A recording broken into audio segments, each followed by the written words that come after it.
We're told to wait for motivation, for that perfect moment of inspiration to strike. But you won't feel motivated every day. That's a guarantee. The good news is, you don't need to.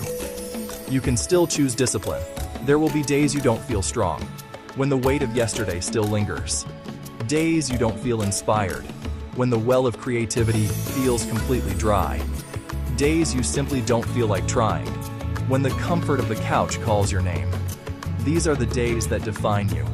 Because winners aren't built on the fleeting highs of motivation, but on the bedrock of consistency. Motivation is a spark, a brilliant, beautiful flash. But discipline is the fire that you build, log by log, that keeps burning long after the spark has faded. It's not about willpower, it's about systems. It's about becoming the kind of person who shows up, especially when they don't want to. This is where you design your environment for success. Prepare your gym clothes the night before. Place the book you want to read on your pillow. Stack your new habits onto old ones. After you brush your teeth, you meditate for 1 minute. After your morning coffee, you write 1 sentence for your project. Make the next action so easy, it's harder to avoid it than to do it.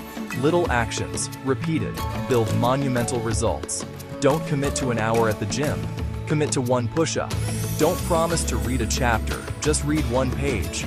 Don't try to build your entire business. Just send 1 email. Do 1 small thing today, then do it again tomorrow, and the day after. Each check mark is a vote for the person you are becoming.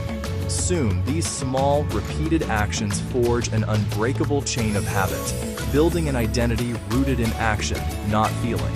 This is how you build a fortress of discipline, brick by single brick. That's how great. Inspire yourself. Follow for daily motivation.